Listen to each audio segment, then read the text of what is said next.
Meus amados e queridos irmãos, a paz do Senhor Jesus. Amém. Misericórdia. Meus irmãos, a paz do Senhor Jesus. Amém. Vamos melhorar. Meus irmãos, a paz do Senhor. Amém. Assim, meus amados, eu sei que vocês tomaram café, então um amém mais forte para Jesus. Meus queridos, eu estou deveras feliz de estar nesta casa pela minha primeira vez. E é uma honra, e como já dizia o pastor regional Boston, é um prazer inoxidável estar no meio de vós. Quero aproveitar que seja, louvar a Deus pela vida do pastor Giovanni. Eu não conheci o senhor, mas já criei um gosto muito bom pela sua vida. Um carinho muito especial, é um homem alegre e feliz que transmite a graça de Deus. Deus abençoe o senhor, a sua esposa, seus filhos, que toda sorte de bênção nos alcance. Quero apresentar e louvar a Deus também pela vida do meu amigo e um pregador que eu admiro muito, né? É o pastor Gileade. Era para ele estar aqui, não eu, mas eu louvo a Deus pela vida dele, a esposa dele, a irmã Bárbara, o Murilo. É uma família que eu e minha esposa aprendemos a amar. E é claro, eu vim acompanhado do Pai, do Filho e do Espírito Santo, mas também da mulher mais linda deste mundo, que é a minha esposa. É a única coisa que eu tenho de mineiro. Sou baiano e só tenho ela de mineiro na minha vida. Deus abençoe a princesinha de Jesus. Porque antes dela ser minha, ela pertence ao anjo. Então, Deus abençoe uma mulher que tem intercedido pela nossa vida, pelo nosso ministério. O Giovanni já falou aqui, meus irmãos, eu sou baiano, meu sotaque não é igual de vocês. Não tem nada a ver. Ele perguntou se eu gosto de pão de queijo. Eu estou me acostumando com esse negócio. Minha esposa deve fazer um pão de queijo lá em casa, eu estou comendo, estou engordando. Para quem pesava 36 quilos na Bahia, hoje eu estou na bênção. Minha esposa cuidou muito bem do meu casamento, me tornou esse mais ou menos gordinho que eu sou. Vamos ler a Bíblia, meus amigos, no livro de Levítico, capítulo 6. Meus amados, eu vos trago a palavra de Deus, a parte de Deus. E eu vim aqui carregado pelo carro do Gileade, carro de fogo. Estamos aqui para adorar a Deus. Levítico capítulo 6, apenas o versículo 13. Levítico capítulo 6, versículo de número 13. Glória a Deus. Quem encontrou, diga: eu encontrei. Diz o texto: o fogo arderá continuamente sobre o altar e não se apagará. Vamos ler todos juntos de uma só voz? 1, 2, 3 e... O fogo arderá continuamente sobre o altar e não se apagará. Você sente adorando a Deus. Procure um crente bonito do seu lado, se não encontrar, veja aí o mais cheiroso e diga a ele, ou pergunte a ele: tem fogo aí, irmão? Tem fogo aí? Uma pergunta com uma ousadia, você é profético. Vem aqui, meu filho, rapidinho. Chega dele aqui, ó. Tem fogo aí, irmão? Glória a Deus! Aí, ó, gostei disso. Eu gostei desse negócio. Esse varão tem fogo. Diga para ele com mais autoridade: tem fogo aí? Tem fogo aí! Vamos melhorar. Tem fogo aí ou não tem? Tem fogo aí! Adore aquele que é o dono de todo o poder. Meus irmãos, estamos diante a um texto. E quando a gente lê o versículo 13, a primeira coisa que nos remete à memória, ou que nós fixamos, é a palavra fogo. Deixa eu perguntar aqui, Giovanni: quem aqui não gosta de fogo? Eu posso perguntar a qualquer um aqui, todos vão dizer: eu gosto do fogo. Não o fogo que queima a minha pele para machucar ou causar queimaduras no terceiro, quarto ou quinto grau, mas o fogo arrebatador do Todo-Poderoso, do nosso Senhor, do nosso Deus. É interessante o texto que nós lemos. Estamos falando de Levítico. É um livro que tem por título O Chamado, ou aquele que Deus o chamou. A Bíblia Sagrada faz questão de ressaltar que Deus está instruindo o seu povo e lhe dando diretrizes de como ele deve ser adorado dentro do santuário, de como ele deve ser reverenciado dentro da sua casa. Quando a gente entra na casa de Deus, a gente entende que não é qualquer ser que nós estamos reverenciando. Nós entendemos que ele é digno de toda a honra, de toda a glória, de todo louvor e de toda adoração. E é por isso que Paulo escreveu em Romanos capítulo 11, versículo 36, porque dele, por ele e para ele são todas as coisas. A sua família é para ele, o seu casamento pertence a ele, o seu ministério, ele é o dono, é ele quem governa, é ele quem aponta, é ele quem controla. Seu casamento só vai de pé porque ele disse, porque dele, por ele, para ele são todas as coisas. A sua família ainda permanece intacta porque ele é o dono da sua família. A sua família ainda pertence ao Deus Todo-Poderoso. E é interessante que Deus está levantando o seu povo e dando as diretrizes de como adorá-lo, de como reverenciá-lo ao máximo. Houve um tempo em que o povo de Israel ficou 400 anos aprisionados. E o hino foi cantado aqui, que não serei mais escravo ou submergido à mão de Faraó. É interessante porque completa e faz complemento à minha ministração, porque o povo de Israel ficou cativo 400 anos, e há quem diga 430 anos mais de Deus. Certo dia ouviu o clamor do seu povo, e Deus é especialista em ouvir clamor. Deus não ouve qualquer coisa, Deus ouve clamor. É por isso que eu dou glória, dou aleluia, dobro meu joelho, porque Deus gosta de ouvir clamor. Enquanto você clama, a porta se abre. Enquanto você clama, ferramentas são neutralizadas. Enquanto você clama, o diabo perde a batalha. Enquanto você clama, a manifestação de Deus no meio da sua família, da sua parentela. Quem clama tem resposta. Não é à toa que Jeremias escreveu no capítulo 33, versículo 3: clama a mim e responder-te-ei, e anunciar-te-ei coisas grandes e firmes que não sabem. Irmãos, eu já estou engatando, já estou acendendo, já estou incendiando. A Bíblia Sagrada diz que o povo está sofrendo debaixo de jugo e opressão. Tem que trabalhar abaixo de chicotadas, mas ainda que apanhando, ainda que sofrendo, eles não param de crescer, não param de avançar. Porque ainda que apanhemos, devemos continuar crescendo, devemos continuar desenvolvendo. Deus ouviu o clamor e levantou um homem por nome Moisés, cujo nome significa das águas o tenho tirado. Esse homem foi selecionado para fazer a obra de Deus em meio à tribulação de Israel. Chegando em meio a sarça ardente no Monte Horebe, Deus fala: eu te seleciono, eu te escolho, eu te preparo, eu te conduzo, você volta para o Egito. Moisés olha para Deus, porque a gente é assim, a gente não entende os mistérios de Deus e fica questionando a Deus como ele deve fazer. Mas eu vou acabar com esse negócio, porque a gente não precisa ensinar Deus a trabalhar. Deus sabe trabalhar sozinho, irmãos. Ele não precisa de aula, ele é o professor nesta casa. É ele quem manda, é ele quem ordena, é ele quem governa, é ele quem aponta, ele ainda é Senhor. Disse Deus a Moisés: se perguntarem a você quem eu sou, você vai dizer: o eu sou te enviou, eu sou o que sou te mandou para lá. Moisés volta para o Egito, volta cheio da graça, debaixo da dispensação, chegando na terra do Egito. Ele chega a Faraó, e todo mundo, meu querido, está debaixo da mão de Faraó. Há um jugo, a mão de Faraó, e eu vou chamar sua atenção para isso aqui, Giovanni. A mão de Faraó é a opressora do povo de Israel no Egito. Mas houve um dia que Deus disse: volta para o Egito. Ele olha para Faraó e diz: libera o meu povo para me adorar, liberta o meu povo para celebrar, liberta o meu povo para glorificar. Moisés olha para a cara do Faraó e diz: liberta. Faraó olha para ele, endurecido o coração, e diz: eu não libero, eu não solto, a minha mão continua oprimindo, a minha mão continua castigando, a minha mão continua sendo severa. Ele vem de novo e diz: liberta. Então começam as pragas, e aí agora não é mais a mão de Faraó, agora é a mão do grandão da Galileia. A mão de Deus se estendeu dizendo: enquanto a tua mão oprime, a minha liberta, enquanto a tua mão castiga, eu dou vitória.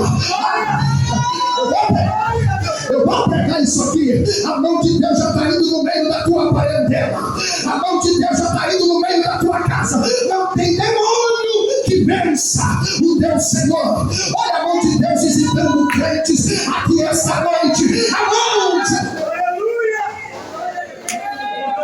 mão de Deus visita crentes aqui essa noite. A mão de Deus visita a tua família.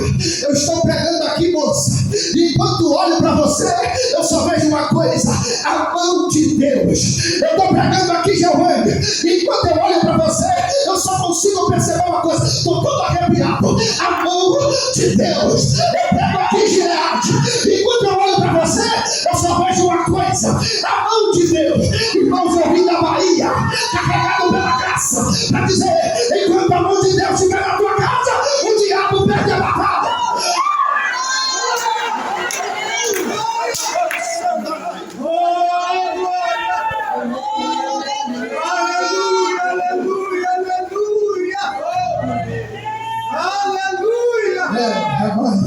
Estou sentindo graça de Deus. Há uma presença do Eterno que me rodeia aqui essa noite. Eu não vim sozinho, irmãos. Eu vim carregado pelas asas do querubim do carro do Gileade, cheio da graça para te dizer: enquanto a mão estiver estendida, Ele cuida. Eu vou provar a Bíblia.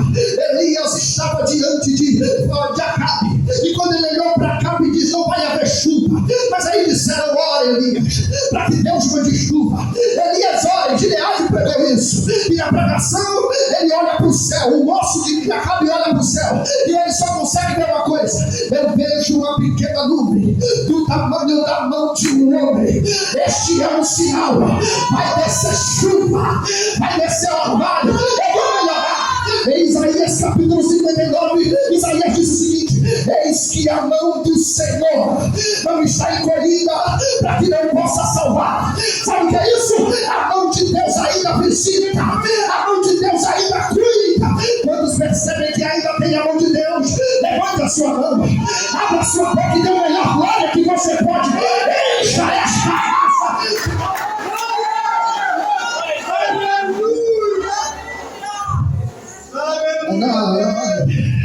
Estou começando a esquentar, Giovanni, estou começando. As turbinas começaram a voar aqui. Diz a Bíblia Sagrada que Moisés olhou para ele e diz: liberta o meu povo. Deus enviou 10 pragas. As 10 pragas provavam que ele era Senhor, dominador de todas as coisas. É Deus declarando para Faraó: eu ainda sou aquele que tem o poder sobre a criação que eu criei. Eu ainda sou Senhor sobre absolutamente todas as coisas. Deus enviou 10 pragas, mas eu quero falar apenas sobre a última, para mim, para a ministração. A Bíblia diz que uma das pragas, meu querido, começa não, meu filho, fala aí. Josemar. Uma das pragas de Josemar é a praga do espírito da morte. E aqui que é interessante, só que Deus olha para eles e diz o seguinte: vocês vão pegar um cordeiro, matar um cordeiro e passar sobre os umbrais das portas. Só que é interessante, Giovanni, eu começo a me questionar a Deus: por quê? Passar sangue nos umbrais, se o objetivo da praga é matar apenas o primogênito. Para que passar na porta? Passa no menino, passa no primogênito. Mas Deus, quando quer salvar alguém, Ele não salva só um, Ele salva toda a casa. Você não entendeu? Eu vou repetir. O sangue na porta era Deus dizendo: eu não vou guardar só o primogênito, eu vou guardar toda a casa. Eu não vou salvar só o primogênito, eu vou salvar toda a casa. Eu não vou libertar só o primogênito, tem libertação para toda a casa, tem libertação para toda a família. A glória de Deus sendo liberada. E enquanto você está levantando a mão aí, sua esposa do Giovanni levantou, o Giovanni acompanhou. Eu vou profetizar, crente. Eu estou debaixo de autoridade, eu estou debaixo de glória. E a profecia é o seguinte: enquanto o sangue do cordeiro estiver na sua casa, a proteção. Enquanto o sangue do cordeiro estiver na sua porta, a livramento de Deus chegando. Alguém recebe, alguém recebe.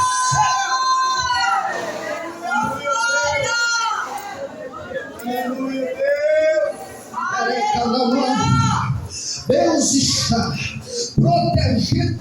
Só que é interessante o texto, porque Deus ainda faz questão de dizer mais: vocês vão passar o sangue na porta e comer o cordeiro dentro. Isso aqui é gostoso demais. É Deus dizendo o seguinte: Quando vocês saírem ou estiverem na porta de fora, terá proteção lá fora.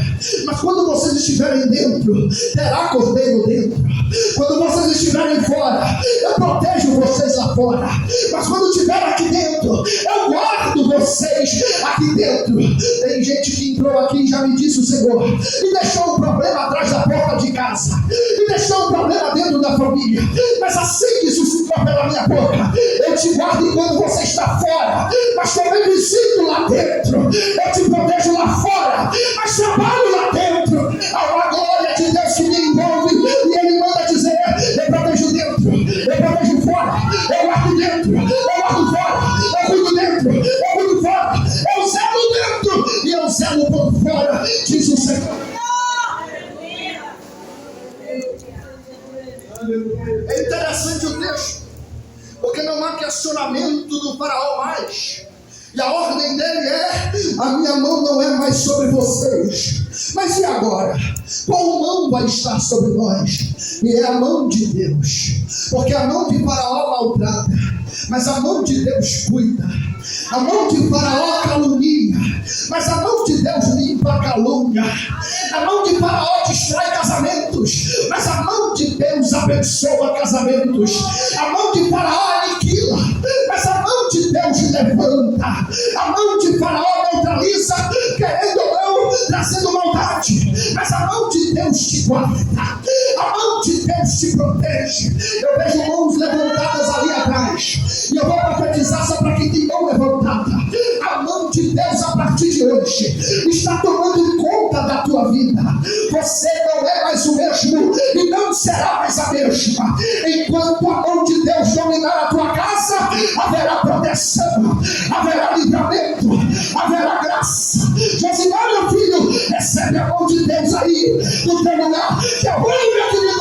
Olha a mão de Deus pairando nesta igreja. A mão de Deus. Hoje você vai para casa com a mão de Deus. Tem vitória por causa da mão de Deus. Tem libertação por causa da mão de Deus. É a mão de Deus. É a mão de Deus. É a mão de Deus. Na cara,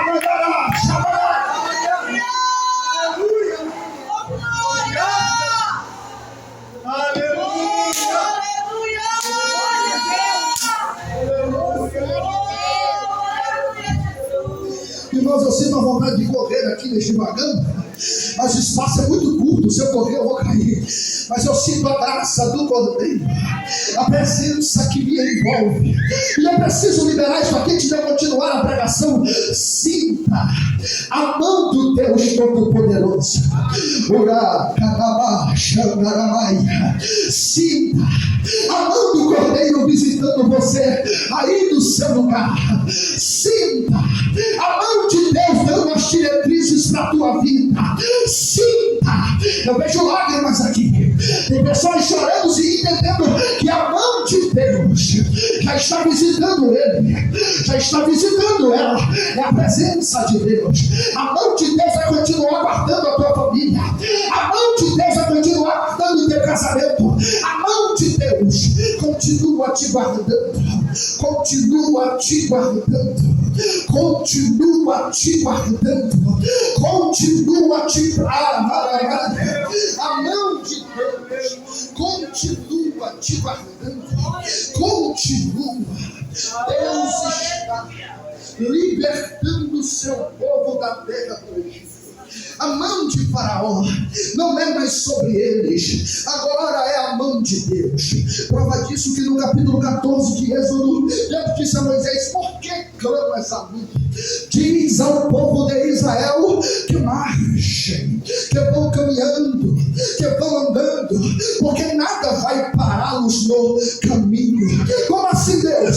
Salmista escreveu no capítulo 46, versículo 10: aquietai-vos e sabeis que eu sou Deus. Aquietai-vos e sabeis que eu sou o Senhor. 14 de Êxodo disse: o Senhor pelejará por vós e buscá-lo-areis. A sua obrigação aqui é caminhar em silêncio, e deixar que Deus responde, e deixar que Deus fala, e deixar que Deus opera. A sua função aqui é caminhar silenciosamente, dando glória, dando aleluia, louvores a Deus. É por isso que eu chego no culto, Giovanni, e uma das coisas que eu faço, meu amigo, é adorar a Deus. Eu vim aqui no começo do culto, você todo empolgado, anda pra lá, anda pra cá, grita, celebra, pula. Eu gosto de pular, sou da Bahia, pula, dá glória, dá aleluia. Sabe o que é isso? São entendedores de que vai caminhar em silêncio, e Deus vai quebrando o arco, quebrando a lança, desfazendo todo o embaraço, e cuidando da sua noiva, e cuidando da sua igreja. Enquanto você dá glória, Deus repreende o diabo. Enquanto você dá glória, Deus quebra o arco e corta a lança. Enquanto você dá glória, Ele repreende o migrador, repreende o devorador. Enquanto você dá glória, Ele liberta o teu marido. Enquanto você dá glória, Ele vai fazendo, Ele vai fazendo, Ele vai fazendo. Deixa eu ouvir o seu barulho de adorador aqui esta noite. Deixa eu ouvir.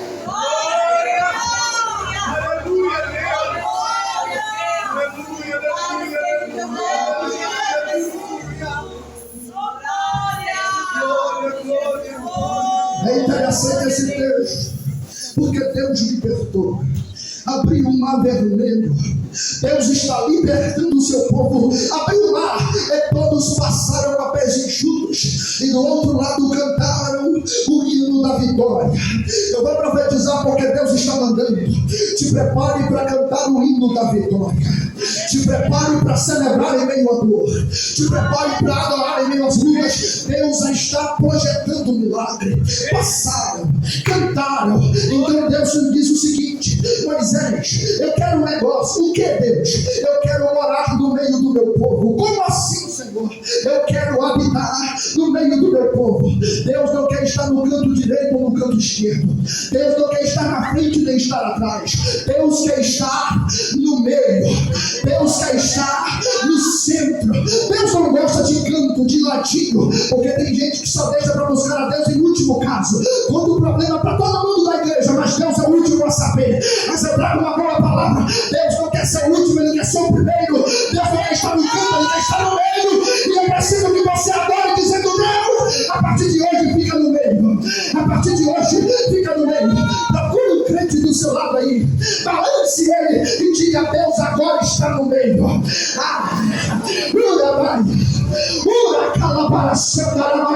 Eu vou profetizar de novo e você vai profetizar ainda com mais autoridade. Deus quer estar no meio. Deus quer estar no meio. Jesus fica no meio. Teve uma menina ali que balançou o ombro da cadeira e quase arranca ela da cadeira. Mas Deus está no meio. Deus está no centro. A glória da casa será maior que a da primeira. Deus está no centro. Deus está no meio. Ele diz ao Moisés o seguinte: como Deus? O Senhor vai estar no meio. Moisés olha para Deus e pergunta: como? Deus quer estar no meio. Deus olha para ele e diz o seguinte: suba no monte e lá eu vou te passar os recursos, porque Deus nunca faz nada embaixo sem que promova recurso de cima. Isso aqui é interessante. Deus nunca faz nada embaixo de Leade sem antes promover o recurso de cima. Tem recurso chegando para tua casa, tem recurso chegando para tua família, tem recurso de Deus. Nada que Ele faz aqui Ele deixa de mandar recurso de cima. Te prepara para receber o recurso. Te prepara para receber o recurso. Deus está mandando novidade de vida, novidade de vida, novidade de vida. A recurso de Deus.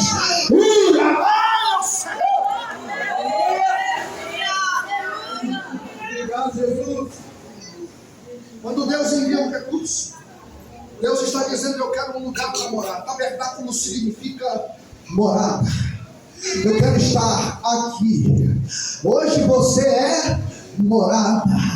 Ele mora em você. É por isso que essa alegria é contagiante. É por isso esse sorriso seu aí, Giovanni, ele decidiu morar em você. Ele decidiu estar no meio, no centro. E a Ele a glória para sempre. É interessante, porque quando Deus está no meio, Ele começa a passar, meu querido, desígnios, diretrizes de como Ele deve ser adorado. Se a gente ler o versículo 13 apenas, o fogo arderá continuamente sobre o altar, estando em um culto com o título fornalha, dá motivo de dar glória, é motivo de dar aleluia, porque crente não tem medo de fornalha, crente gosta da fornalha, porque na fornalha o crente não está sozinho, o quarto homem da fornalha entra fornalha com ele. E o que tem na fornalha? Fogo. Mas o fogo lá não queima, não dá queimadura de terceiro e de quarto grau. Estando com o quarto homem da fornalha dentro, o fogo lá não queima a sua pele, ele queima a sua alma, queima o seu espírito, queima a sua vida de poder de Deus. É interessante quando a gente lê esse trecho, a ideia que se tem é Deus vai mandar fogo. Haverá fogo de Deus, haverá poder de Deus. E quem aqui não gosta de poder de Deus? Quem aqui não gosta de quando Deus manifesta o seu poder e transforma uma causa que era impossível?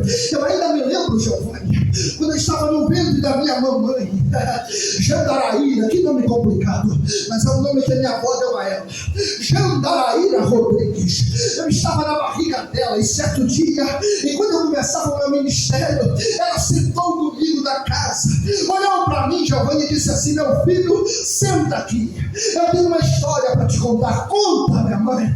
Quando ela começa a me contar, ela diz: você não era para ter nascido. Eu disse: como assim? Eu estou aqui, estou vivo. Não era para você ter nascido. Meus pais, meus parentes, meus amigos, algumas pessoas da minha família, todos faziam parte das matrizes africanas, ou das religiões de matrizes africanas. Vamos trazer um nome mais vulgar: macumba, ou feitiçaria. Alguns da minha família faziam parte da área da macumba. Minha mãe entrava no terreiro para dançar grávida de mim, varão. Ela dançava na roda. A minha bisavó era mãe de terreiro, mas antes de morrer disse: eu quero Jesus, eu aceito Jesus. A minha mãe certo dia estava no terreiro dançando comigo no ventre. A minha bisavó, possuída por um espírito maligno, chamou a minha mãe de canto e disse assim: o seu menino só vai nascer se você fizer uma oferenda para um espírito. Minha mãe olhou para ela assustada, porque minha mãe não fazia parte dos eventos, ela dançava no evento, e disse: não, eu não vou fazer oferenda nenhuma. O tempo foi passando e minha mãe não fez oferenda. O espírito se apossou de minha mãe e começou a fazer ela ingerir líquidos que pudessem me matar dentro do ventre. Mas eu dou graças a Deus, porque eu estou aqui em Betim, carregado pela graça de Deus, vivo, dizendo que a mão de Deus me fez nascer para adorar.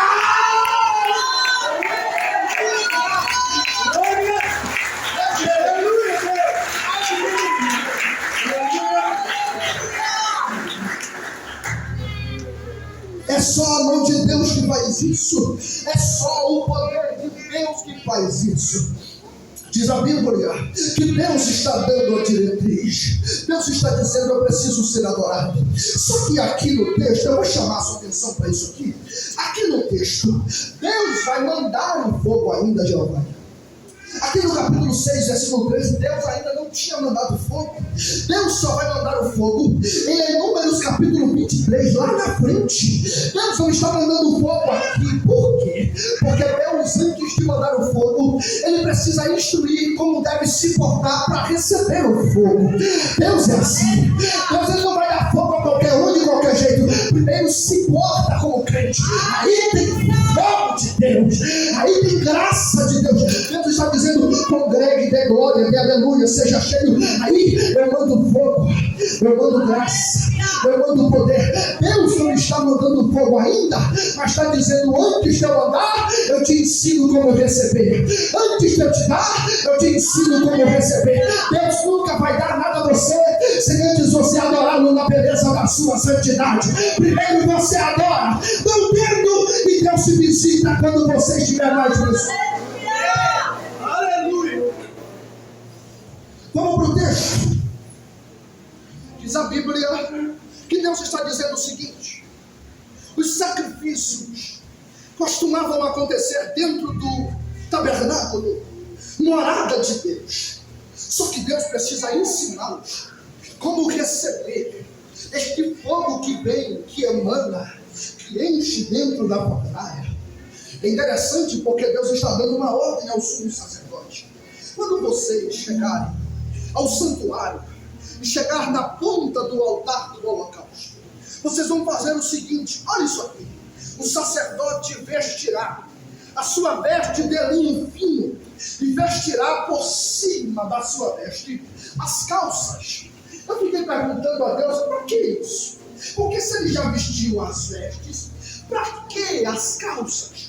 Porque a roupa de antigamente não era como a nossa aqui. Eu estou com um terno, uma camisa social, gravata, e vem por baixo as calças. Só que a vestimenta do sumo sacerdote cobria todo o seu corpo, até a sola dos seus pés. Na cabeça dele tinha escrito no diadema: santidade ao Senhor. Esse homem tinha uma vestimenta. Só que Deus está dizendo o seguinte: antes de subir no altar do holocausto, vista as calças. Por que Deus estava dizendo isso? Esse foi o meu questionamento, Giovanni. E aí me veio a resposta. Quando Deus disse: vista o linho, e por cima do linho as calças, era Deus dizendo: porque como o altar, a subida dele é meio íngreme, quando você subir, ninguém vai ver as suas vergonhas, ninguém vai ver a sua humanidade. Era Deus dizendo o seguinte: porque em cima do altar não é você que tem que aparecer, porque em cima do altar não é lugar para eloquência, não é lugar também para mostrar o seu talento. Tem gente que é assim: eu consigo atingir as notas musicais mais altas, a minha voz é a melhor para pregar, mas aqui em cima não tem voz melhor, voz pior, não tem quem canta bem ou quem canta mal. Aqui em cima a glória ainda é do Todo-Poderoso. Aqui em cima a glória ainda é de Deus. Se eu fosse você, eu adorava, porque independente de ter uma voz bonita ou não, Ele quer ouvir a sua voz. Independente de pregar bem ou não, Ele quer que você pregue. O salmista disse na Bíblia Sagrada: todos que têm fôlego, louve ao Senhor. Ah, mas eu canto mal, e daí? Louve ao Senhor. Ah, mas eu prego mal, e daí? Prega.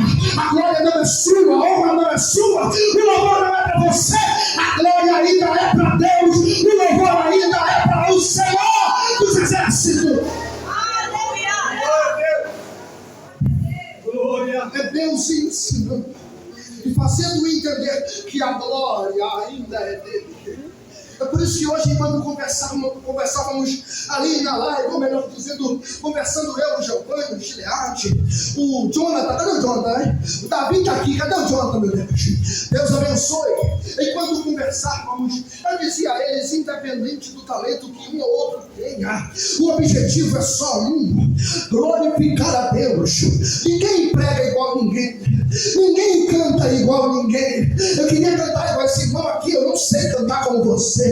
Eu queria cantar como a minha esposa, que canta tão lindamente, que dá até vontade de tirar um cochilo quando ela canta, me dá uma alegria na alma, um gozo no meu espírito. Ah, meu Deus do céu, eu amo ouvir essa mulher. Eu queria pregar como Gileade, mas não prego como Gileade. Eu queria pregar como Giovanni, nunca vi, mas quero ver, mas não prego como Giovanni. E daí que eu não prego como Giovanni? O importante é que Deus está sendo glorificado, o importante é que Deus está sendo adorado na beleza da sua santidade. Enquanto você adora a Deus, Ele é glorificado. Alguém aí tem motivo para glorificar a esse Deus? Aleluia! O texto diz mais: depois você vai tirar as cinzas do altar. Eu gosto disso aqui, porque a ordem de Deus é específica. A glória é minha, mas tem um negócio: depois que o fogo queimar lá em cima, no outro dia, tira as cinzas. Já acabou, já passou. Mas eu cantei ontem na igreja, foi ontem. Tirar as cinzas. Tirar as cinzas. Ah, mas eu preguei ontem, foi ontem. Hoje é de botar lenha no altar. Ah, eu vou ficar com ele, que ele fez o ontem, é quase neutro. Ah, hoje é dia de botar fogo. Ontem você cantou, hoje canta de novo. Ontem você pregou, hoje prega de novo. E aí, canta melhor do que ontem. Prega melhor do que ontem, porque tem que ter lenha no altar. Fogo no altar. Aleluia! Canta melhor do que ontem. Ontem foi ontem. Tirar as cinzas. Põe o novo. Paulo disse o seguinte: quem está em Cristo, nova criatura é. As coisas velhas se passaram, e eis que tudo se fez novo. Logo Paulo vai dizer o seguinte: crente anda em novidade de vida. Ele canta no trabalho, ele canta na escola, ele canta na igreja, ele canta em casa. Tem aquelas irmãs que vão estar lavando o prato, está cantando, louvando a Deus, adorando a Deus, adorando o nome do Senhor. Tem gente que está lá fazendo, mexendo no carro, e está cantando o seguinte: nada além do sangue, nada além do sangue de Jesus. Tem gente que está fazendo os afazeres domésticos, mas está adorando a Deus. E enquanto você está cantando, a graça de Deus vai dizendo: tem coisa nova, tem coisa nova, tem coisa nova, tem coisa nova, tem novidade chegando, irmãos. Levanta a tua mão só por um minuto. Ou melhor, levanta a esquerda também. Tem gente que ainda está abrindo a boca. E eu vou liberar esta palavra. Tem providência de Deus chegando. Ah, eu já virei a escada, levantando a mão e adorando como se fosse tudo acabar. Continua, meu filho, há uma graça de Deus chegando, chegando, chegando, chegando. Novidade de Deus está chegando.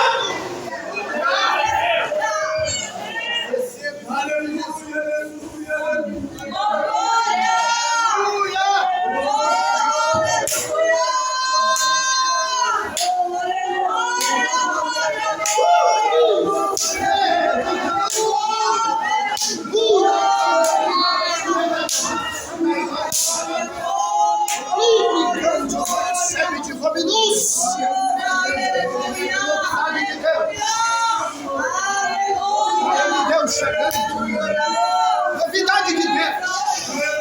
Novidade de Deus. Cabe luz.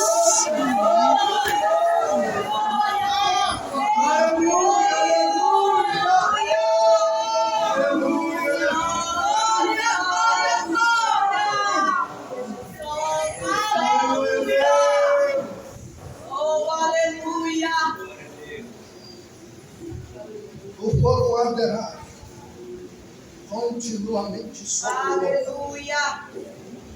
A ordem de Deus é tirar as cinzas. Então vem a terceira ordem de Deus. A terceira ordem de Deus. Prepara o louvor aí, meu filho, você cantar no finalzinho. Estou quase parando. Vem a terceira ordem de Deus. A terceira ordem de Deus é a seguinte, pastor Giovanni.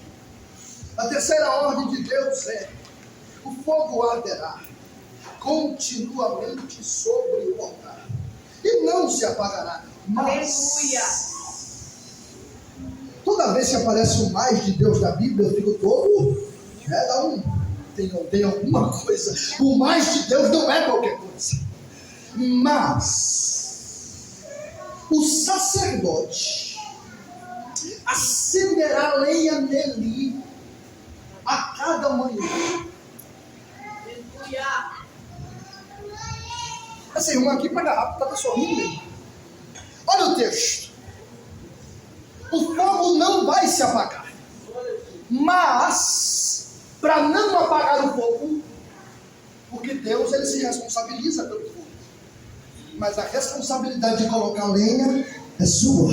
Oh, aleluia. Deus já está dizendo: eu vou mandar o fogo. Mas quem coloca a lenha no altar é você. É você.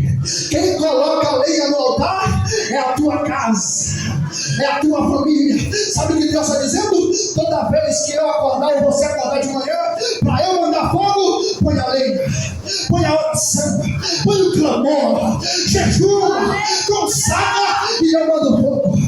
Eu mando fogo, fique de pé, eu já estou parando. Eu mando fogo. Eu lembrei do apóstolo Paulo em Atos capítulo 28, Giovanni, ele está indo para a prisão em Roma, ser condenado em Roma, mas de repente acontece um naufrágio na embarcação na ilha de Malta.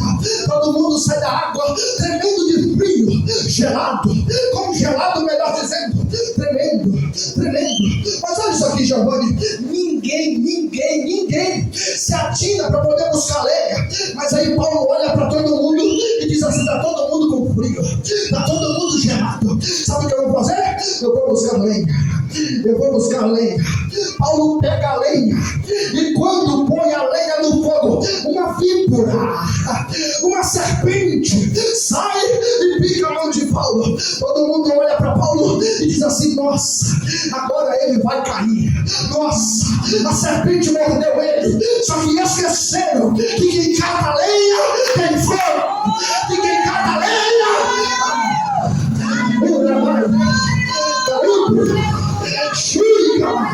quem cata lenha tem fogo. Eu vou profetizar. Tem alguém catando lenha aí?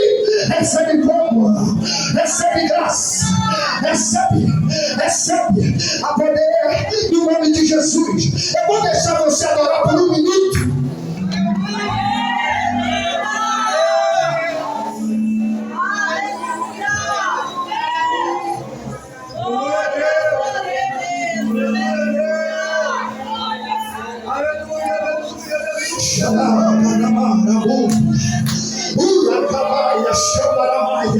Eu vim lá da Bahia, crente, para te dizer: enquanto tiver lenha, haverá fogo.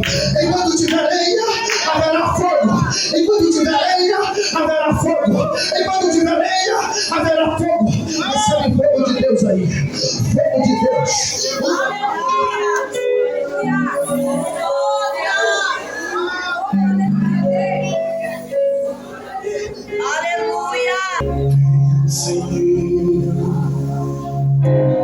Que tudo pode, dos teus planos pode se frustrar.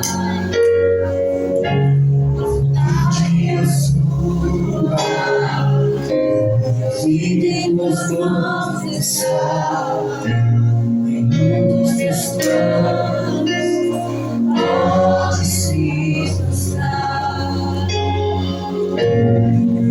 Dos teus planos pode se frustrar. Não se frustrará, não se frustrará. Não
se frustrará.